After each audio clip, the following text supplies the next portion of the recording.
Hi everyone, in today's video, I will be showing you tips and tricks in Excel pivot tables. Pivot tables in Excel remains one of the most underutilized tool you can find in Microsoft Excel. And after today's video, I'm confident that you will be able to use pivot tables to solve problems. Let's dive right in. In this first example, I will be showing you how you can use pivot tables to group the age in this test score data, to group them into three groups like this and to show the average test score. This is very important sometimes when you're doing data analysis and you want to do a cohort analysis to find out which age group is performing better than the other and to uncover more insights. So to do this, I will be using pivot tables. And so before we start, we have to convert this range into a pivot table. And what I'll do here, because my data is already clean, if we look all the way down, no blanks. So what I'm just going to do is hit Control A to select all of the data. And then I'm just going to use Alt and VT to insert pivot tables. If you don't want to use the shortcut, you can always go to Insert over here and in Pivot Table, select from Table or Range. And it brings it up. It does the same. I just like to use the shortcuts because it's way more faster and I don't have to use the mouse. So here I want to do the pivot table in this existing sheet. I'm going to select this cell and I'm just going to hit OK. So now I have the pivot table here and I have the fields. So I'm just going to drag age here and I'm going to drag the test scores over here. Now you see that we have the sum of the test scores, but I'm interested in the average test scores. So I'm going to come here and change the value field setting. Let me zoom into that space so you can see it better. And now I'm going to click on this and it opens up the dialog over here. And I'm just going to change this to average as so. And once I hit OK, it just changes that into the average of the test scores. So what do I want to do first is I want to change all of this to 2 decimal points. So I'm going to go home and I'm going to use this button to, I'm going to go this way until I have 2 decimal places. Now I want to group this age range into these 3 buckets or group or bins wherever you are from different parts of the world.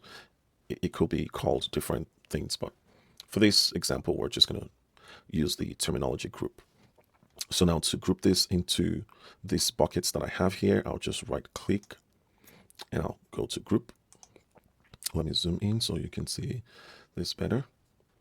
And so Excel is asking, where's the starting range? 20 for sure, because 20 seems to be the minimum score and 49 seems to be the maximum score. Not seems, that is what Excel can infer from the data we've fed into it. So now it's asking, what is the range that you want between them? I'm going to select 10 and I'm going to hit OK. And now we have it grouped into 3 buckets. And that is a very easy and simple way for us to group test scores, or sometimes it could be sales. What are some of the other things we can do here to analyze this data? We can bring in gender under here and we can get rid of the subtotals. I'm just going to come over here and zoom in so you can see. So in the subtotals, I'm going to say do not show subtotals.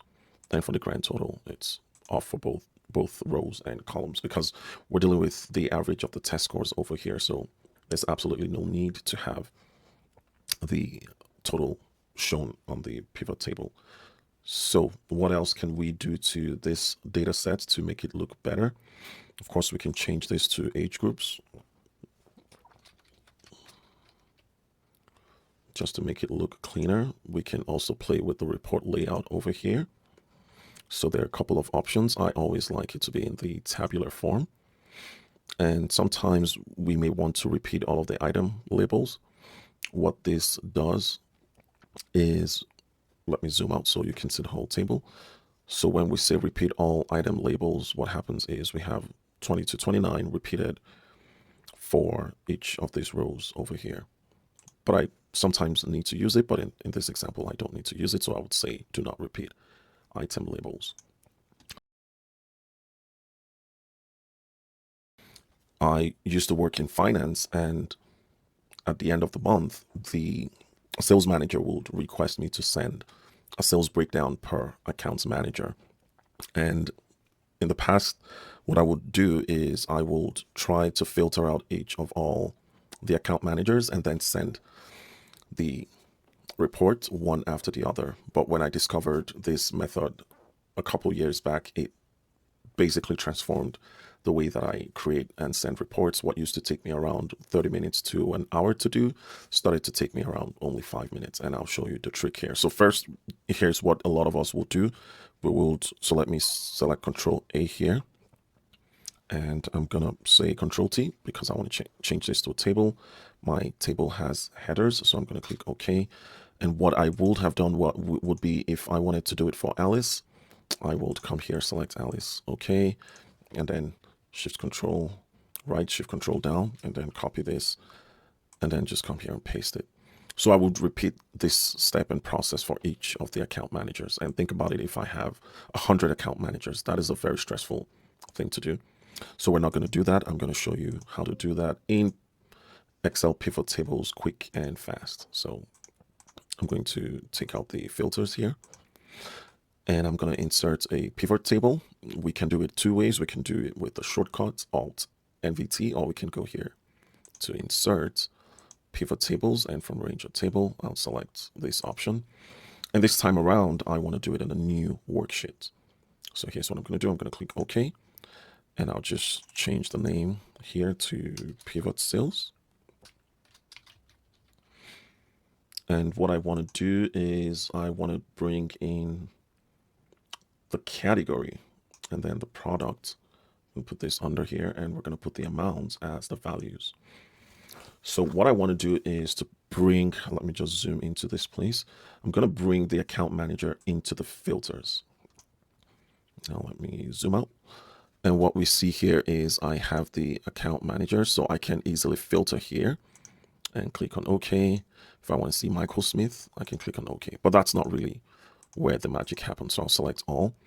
What I want to do is I just want to, with one click of a button, split this sales report that I have here according to product and category. I want to split them all into different tabs below here with just a click of a button. So what I'm going to do is I'm going to come to options, and I'm going to go to show report filter pages.